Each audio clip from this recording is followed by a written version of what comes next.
Hi, I'm David Thornton. I teach the science of beer at Clemson University, and I'm one of the co-founders of the Clemson Brew Crew. My name's Adam Manjal. I'm the current brewmaster of the Clemson Brew Crew, and I'm a PhD student in environmental engineering.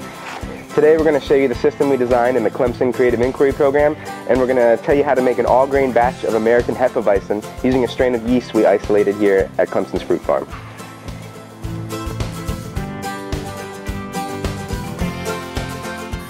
So I'm going to talk a little bit about the system we're using to brew today. This is the Clemson Mobile Nano Brewery. It's on wheels, hence it's mobile. What we used were some surplus kegs that were defective, and we used them to make the vessels we use in the brewing process. There's 3 essential vessels in the process. On the right here, we have the hot liquor tank. The hot liquor tank basically maintains water that's about 170 degrees, and we're going to use that frequently throughout the process. There's a lot of ways to distribute heat using the hot liquor tank. What we use is recirculating mashing system where we have a heat exchanger inside our hot liquor tank.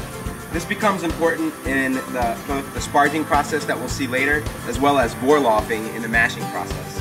Next piece of equipment is our mash tun. Our mash tun has a false bottom in it that we were able to purchase online. What that false bottom does is allows a grain bed to form on top and then a liquid layer to remain on the bottom that allows us to use a pump to pull liquid from the bottom of the tank, recirculate it for the vorloff process, or then transfer it into the kettle for the next process, which is boiling. Our kettle is a pretty simple design. Inside we just have an elbow that goes to the bottom of the tank so that we can fully drain the tank. Then we have this spout here which allows us to run into our heat exchanger. The heat exchanger becomes important in the chilling process. We need to rapidly cool our beer so that other bacteria cannot grow at the higher temperatures. We also need the temperature of our beer to be correct for our yeast to survive. So we rapidly cool it using a flat plate heat exchanger. This one's called the Therminator, made by Blickman Engineering, which is a homebrew supply company. The whole system is powered by a single propane tank, and there's 2 banjo burners in the system. One of the burners keeps our hot liquor tank at the correct temperature. The other burner is used for boiling in the process of extracting flavors from the hops, which also performs many other functions in the brewing process.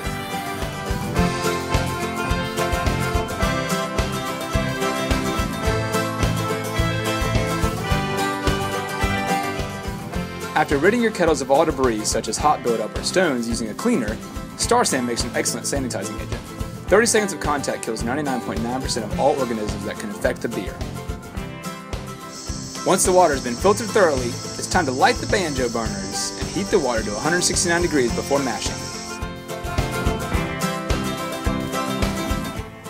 So there's 4 main ingredients to beer: water, grain, hops, and yeast. Right now we're going to talk about grain. Basically the most popular grain that is used in beer is barley. And what happens after they harvest the barley in the field is it gets dried out and stored, but before we use it for beer it needs to be malted. And basically what that means is that we're tricking the grain into growing. So they'll wet the grain up, it will start to sprout, and then as soon as that sprout starts to come out, they put it in the kiln and dry it out. And what's happening there is we're converting the starches that the seed stores for winter into a sugar that's viable for our yeast. So basically what we end up with is this nice little grain seed that we're actually going to crush with our mill. And for the home brewer, KitchenAid has this nice grist mill that goes on your KitchenAid. Basically what's happening in here is we have these 2 plates that are kind of opposing each other like this, and the grain goes in there and cracks open and falls through the bottom here. And then we throw it into our mash tun, where we now have this nice fine mixture of grains that's cracked open that we're going to extract some sugars out of in our mash.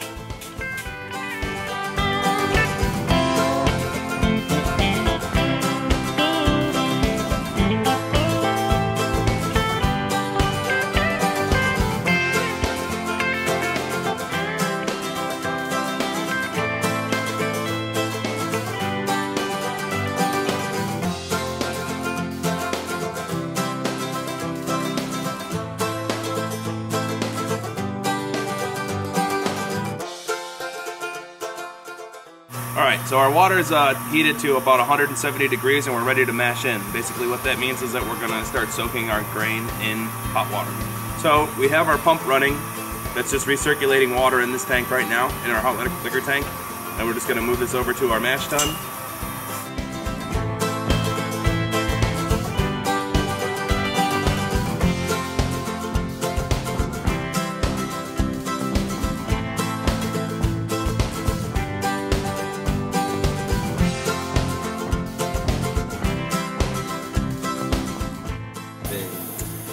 So we've just finished draining our mash tun, which is our first runnings.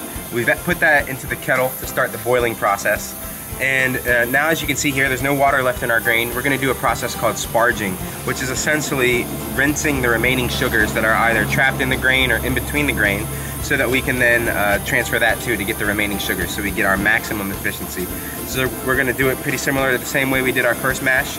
We're going to set up this recirculating Vorloff system that is going to create a vortex inside this mash tun, which is going to pass through most of the grain bed on its way out, recirculate, and after about 10 minutes, we'll then take those runnings and add them to our kettle. We do this process at a slightly higher temperature than the mash. The mash, we mashed in at 170, but that ended up creating our grain bed at 150 degrees. Now that our grain is heated up, we're adding 170 degree water again. This time what it's going to do is denature the enzymes so that they can stop those conversions in the process.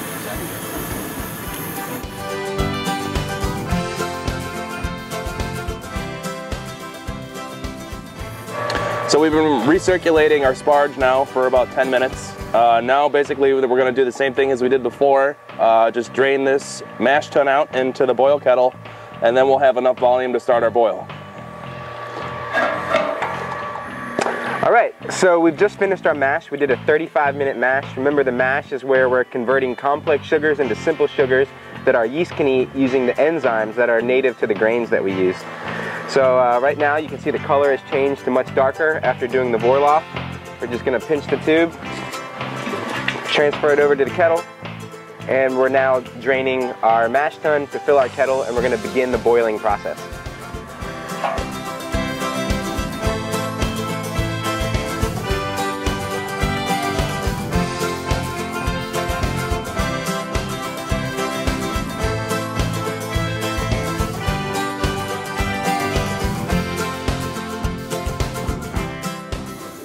So we're now at the point in our process where our wort is now about to boil. So if you want to come get a close-up, you can actually see there's a big frothy head building up right now. We call this part of the process the hot break. That's when proteins that are in solution start to coagulate, which makes them flocculate, and they're going to eventually fall out and be what's called trube at the end of the process. And those are basically proteins that we can harvest and use as a nutrient, as a fertilizer. So you'll see we've just passed the hot break, and now we've got a nice rolling boil going on in the back. We're going to maintain this boil for about 60 minutes. What that's going to do is multiple functions. The first is it's going to sanitize our wort. We don't want any of the organisms that might have been in there before to be able to proliferate. Oh, it's getting hot. One of the problems about the hot break is that it can boil over. It gets really thick in there, and you have to watch it. If it boils over, it's going to caramelize all over your kettle, all over your burner. It's going to smell bad. It's going to make a mess. You're going to have to use caustics to clean it out. So we avoid that. All right, so back to the functions of boiling. First is hot break. We just saw that. Usually once we get over that hurdle, our next objective is to sanitize the wort. So sanitizing the wort kills the indigenous microorganisms that were already in there and allows us to then control the temperature so that when we pitch the yeast is going to proliferate and take over the batch. We're going to be using two ingredients that we want to extract from today. The first is going to be hops. We're going to add a series of hops for bittering, aroma, and flavor. And we're also going to add an herb called grains of paradise, which is going to give us a nice citrusy and peppery flavor to our Hefeweizen.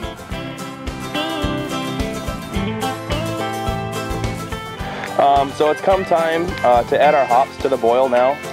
We're going to add our bittering hops first. We're using 2 ounces of Hallertauer, which are 3.9 alpha acid hops. We're using hop pellets, which is a pretty common practice for home brewers. A lot of the bigger guys are using whole leaf hops. But basically all we have to do is we're going to throw these in the sock here to keep them out of our heat exchanger. And then we just have to tie a little knot and drop it into our boil. So we've already added in our bittering hops. They've boiled for 20 minutes. Now we're going to add our flavoring and aroma hops. These are also going to boil for 20 minutes. This time we're going to use Tetnanger, which is 4.2% alpha acid. And again, these are mostly going to contribute to the flavor and aroma of the beer, where the other hops are contributing to the bitter. So now we're at the last 10 minutes of our boil. We're going to be adding this herb called grains of paradise. It has a very peppery and citrusy aroma and flavor, and we're adding this to give a little extra flavor profile to our Hefeweizen.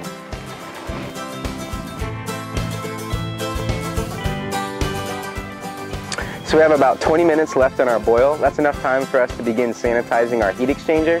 Heat exchanger needs to be thoroughly rinsed and sanitized so that no contaminants in there could get into our beer and sour our beer or cause some other sort of infection. So all we're going to do is use the same type of pump we were using before. It's a magnetic drive March pump. We're going to use it. We've now filled our hot liquor tank with sanitizer. We're going to pump sanitizer from the hot liquor tank through the heat exchanger and into one of our fermenters. All right, we've just finished our boil, so we're going to go ahead and cut off our propane to our kettle. And we're going to create a vortex inside of our kettle here. We call this the whirlpool. And what we're hoping to do is to get all of those proteins from before. Oops, I'm going to drain some of these hop juices here.